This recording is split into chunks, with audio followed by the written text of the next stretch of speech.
ये जनेन जी क्या चक्कर क्या पड़ रहा है, मेरी समझ में नहीं आ रहा है। ये लोग 24 के चुनाव से कांग्रेस और सपा पीछे पड़ गए हैं। आपको जातिगत जनगणना और संविधान खत्म कर देंगे, आरक्षण खत्म कर देंगे। खैर, बीजेपी से अलग लाइन ली है आपके नेता ने। उन्होंने कहा है कि जाति जनगणना तो प्रधानमंत्री मोदी ही करवाएंगे, मनमोहन सिंह नहीं करवा पाए थे। उन्होंने तो वो लिस्ट रख ली थी। जी जी, देखिए पुष्कर जी, देश के अंदर लगभग 50, 55, 58 साल तक कांग्रेस की सरकार रही। उन्हें कभी भी जातिगत जनगणना की याद नहीं आई। उसके बाद अगर उत्तर प्रदेश की बात की जाए तो लगभग आजादी के बाद से 89 तक कांग्रेस की सरकार रही। उन्हें उत्तर प्रदेश के अंदर भी जातिगत जनगणना की याद नहीं आई। सपा बसपा ने भी बारी-बारी 4-4 बार मुख्यमंत्री पद संभाला, लेकिन उन्हें जातिगत जनगणना की याद नहीं आई। लेकिन मेरी पार्टी और मेरे नेता माननीय ओम प्रकाश राजभर जी ने 2002 में जब पार्टी का निर्माण किया था, तो इसके जो मूल मुद्दे थे, उन मुद्दों में से एक मुद्दा जातिगत जनगणना का भी था। और जो लोहिया जी कहते थे, जेपी जी कहते थे और बाकी लोग कहते थे कि 100 में 60 वाली कहावत, तो वो एक कहीं न कहीं सत्य होती हुई प्रतीत होती थी, अगर आरक्षण का सही से उपयोग होता।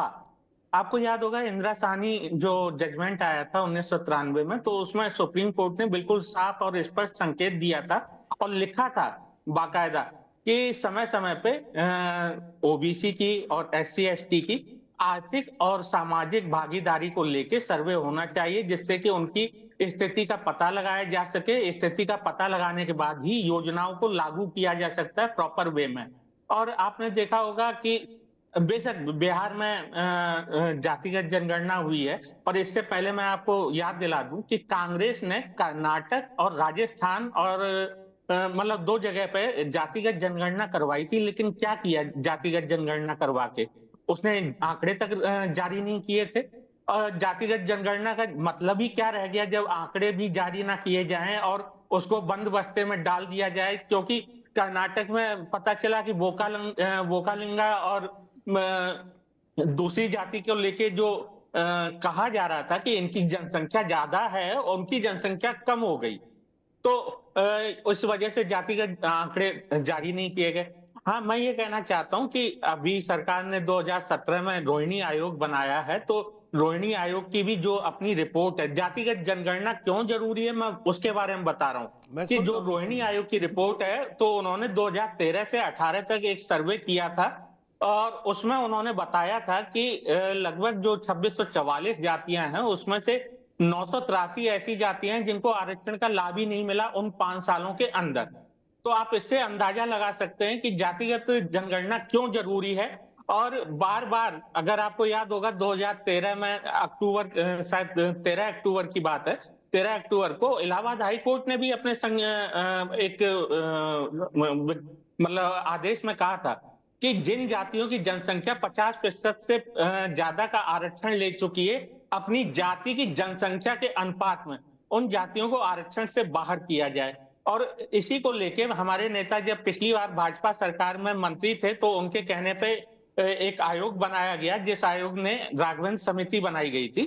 तो उसने अपनी जो सारी चीजें थी उसका लब्बो लुभाव ये था कि जो जातिगत हमारे यहाँ पे उत्तर प्रदेश के अंदर जाति की जो समस्या है आरक्षण को लेके, तो आरक्षण का जो लाभ उठा रही हैं 4 जातियां 80% लाभ उठा रही हैं। इन 4 जातियों में से भी एक जाति 67% लाभ उठा रही है, यानी बाकी 3 जातियां 13% और एक जाति 67%।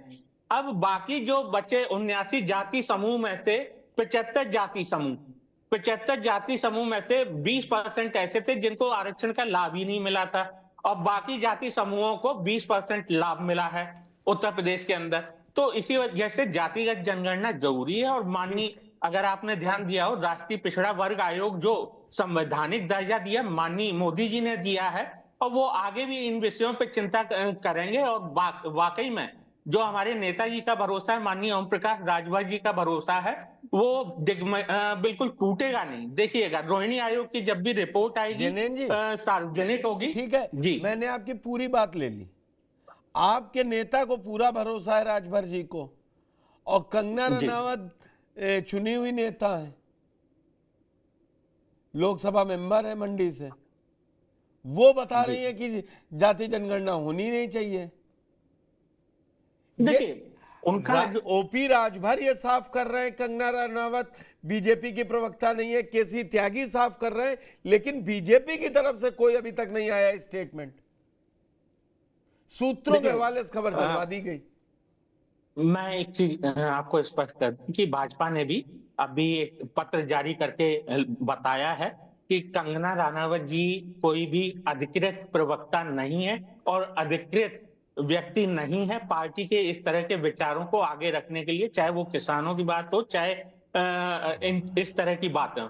दूसरी चीज कि मेरी पार्टी जो है, और मैं अपनी पार्टी के बारे में नहीं नहीं मैं अपनी उसका जी सैम पित्रोदा आधिकारिक प्रवक्ता थे कांग्रेस के।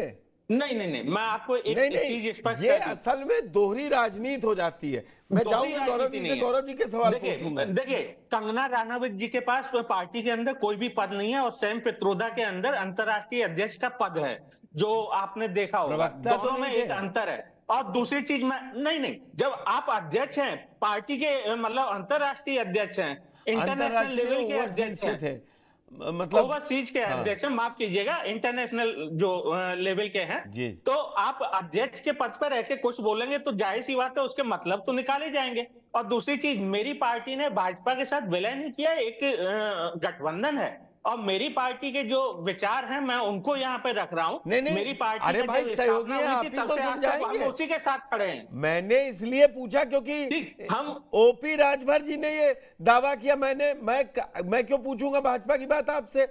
आपसे भाजपा जी की बात इसलिए पूछूंगा सिर्फ तब क्योंकि आप सहयोगी हैं और आपने अपना स्टैंड क्लियर किया है, और क्योंकि ओपी राजभर जी ने जो हमारे पत्रकार साथी को, हमारे सहयोगी को, पंकज चतुर्वेदी को बोला उन्होंने कि ये जी नरेंद्र मोदी ही करवाएंगे, तो जब आप बीजेपी की बैटिंग करेंगे तो सवाल आपसे होगा। गौरव हम जी, तो समझाएंगे। वो अंग्रेजी की कहावत है, प्रैक्टिस बिफोर यू प्रीच। भाई आप पास बहुत लंबा समय था, बहुत लंबा समय। 1931 में हुई, फिर हुई नहीं। 51 में क्या कहा गया कि करवाएंगे करवाएंगे, फिर हुई ही नहीं।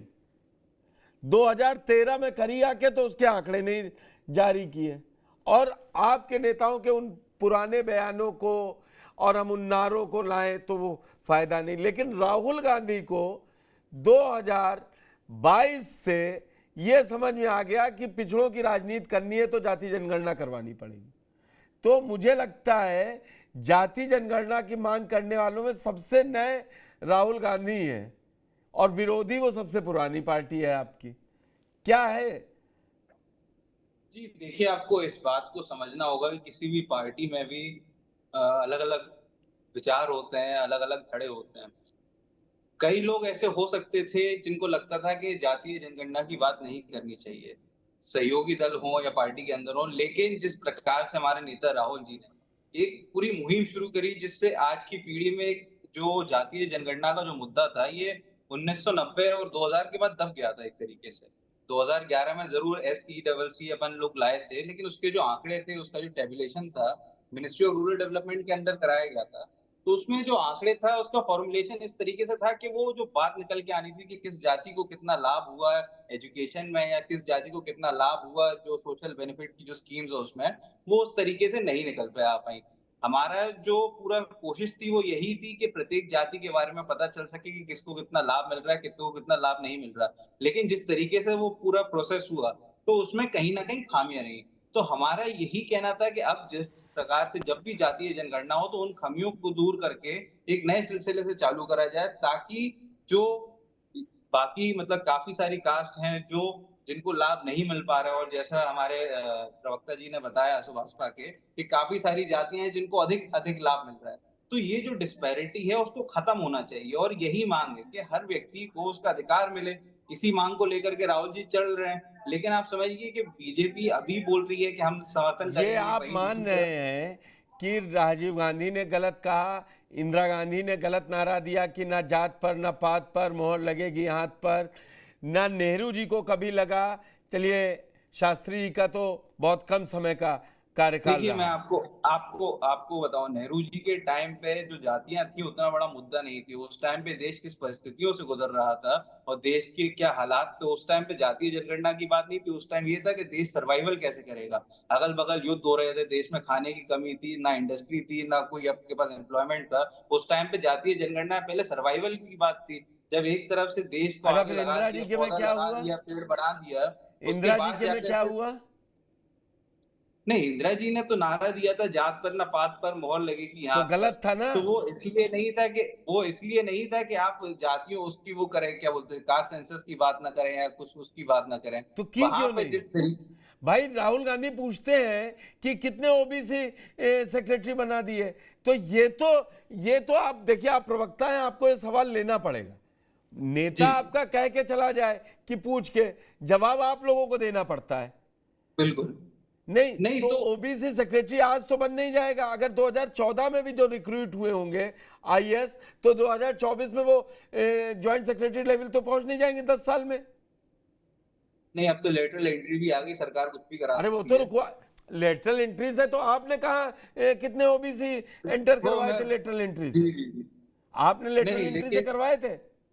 दो नाम बताइए, मैं अभी नहीं, पूछ नहीं, लूंगा। लेटरल एंट्री पे मैं नहीं जा रहा हूँ, लेकिन मैं आपको बताऊं कि जो कमियां रही हैं, जो पास्ट में हो गया उसको तो हम लोग चेंज नहीं कर सकते, लेकिन आगे कैसे चेंज करना है उसके ऊपर हम पॉलिसी बना रहे हैं। पिछली सरकारों ने जो काम करा बूथ में जाके, तो हम वहां पर जाके चेंज कर नहीं देंगे, लेकिन अभी जो ठीक, चीजें चल रही जो हमारे ये सामने, जो अच्छी हमारे बात है। अगर आप मान रहे हैं, ऑन रिकॉर्ड मान रहे हैं कि पहले नहीं करवा कई, और ये कोई एक कांग्रेस मान रही है। बीजेपी हमेशा जीएसटी का विरोध करती रही भाई, मुख्यमंत्री थे जब पीएम।